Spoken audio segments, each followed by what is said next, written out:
Hello, God bless you. This one is on to pet or not to pet. It's a mixed bag, that's for sure. This is my doggy. Don't get to see him much anymore, but I get to see him this year, so that's good. And so yeah, thoughts on pets. A, homeless people should have pets. So anyone who takes good care and loves their animal should be able to have a pet, so not be penalized. So help groups really don't want to help you if you have a pet. It's like, ooh, you have a pet, get rid of it. It's like, well, you're not sterilizing men or taking kids away from all these single mothers who aren't taking care of their kids. Why do they get to keep what they have and I have to give up what I have? I already have so little, and I already get so little help because I don't rebel. So yeah. Anywho, I do have. That's part of the problem. He doesn't handle heat or anything well anymore. He's older. Long story short, I was having a major issue. I took him into a vet, and in order trying to fix one thing, they wound up damaging his legs. So not good at all. So I don't get to see him all the time no more. And hold on, my car wants to die. and that's another issue. My car is technically not mine, so I couldn't switch it out, and there's no car programs for people who are homeless who it's like the other section of the population where you're not living on much, and there's no really accommodation for people in my predicament. Anywho, so yeah, people can be absolutely pissed at heads with pets. And if you try to get a place, it's like they want to charge you more. It's like, are you going to pick up after him? No. Are you taking him on a walk? No. And he's hypoallergenic, so it's not even like you're getting the hair stuck in the fabric and everywhere, because he doesn't shed. Which, with my health issues, I even struggle with him. So like every other week, like 1 week I would wash him, and the other week I would trim him. I always had to keep his hair short. And it's interesting. I found that I only needed a half a gallon of water to wash him, and I just got tear-free baby shampoo at the dollar store. So it worked out fine. It's always good to have water on hand and extra money, because he has rolled in some nasty stuff over the years. One was really bad. It literally made me want to puke. And I had to put a blanket on this front seat, and he wound up getting whatever it was on that, and I mean, it made me want to throw up. So I had to wasn't planning on doing laundry, but I had to. So either that or throw the blanket out. So anywho, yeah, it's good to have your food in a safe place. He's really good, but we were in here 24/7. There's only 2 times in 4 years that he got into my stuff. The one time was hilarious, and the other time it was an absolute pissed off, because they didn't have much food and we were in the middle of nowhere, and he ate what was going to be my dinner, and he left the wrapper on his food bowl, which was full of food, but he wasn't interested in his food that evening. So that was anywho.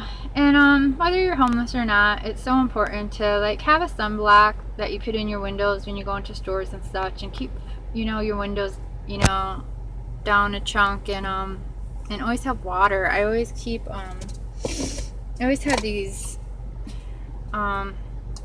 empty now, because he's not with me all the time.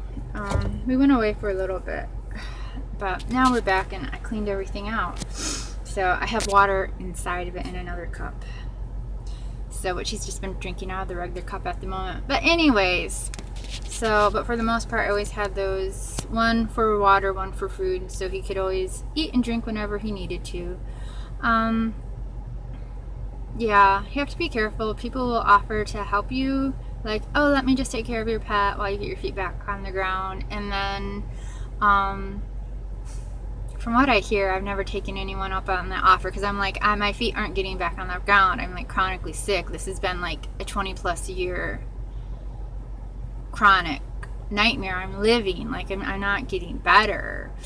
But people who have taken people up on their offer when they go back. From what I hear, they've either sold the pet or are all like, your pet? What are you talking about? This isn't your pet. This is my pet. Which is really nasty. Stealing is wrong, and stealing a loved one is super wrong. Dogs are definitely part of the family, and unlike people, they're always happy to see you, so they're far more precious than people. It's funny. I actually knew guys that had a cat, and the cat got the whole back seat of the vehicle. So yeah, and the first year, oh goodness, summer even on the coast was triple degree weather, so that was really uncomfortable and hot. And winter was super rainy. And actually, when I first became homeless, we were up north for a while, and it was so rainy. It took me a few weeks to get down to LA, so everything was really. That first several months, things were really damp in here and wet. It's like, ugh. But spring came and everything dried out, so that's good.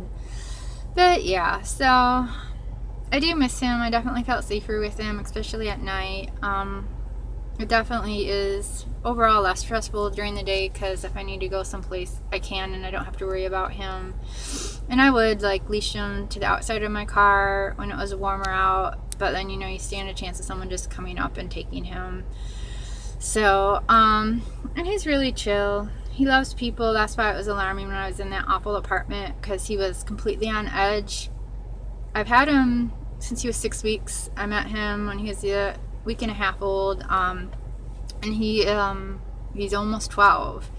And that is the one and only time when we were in the apartment that he was freaking out. I've never seen him like that. Even my friends were like, what the hell? Like, I've never once heard your dog bark.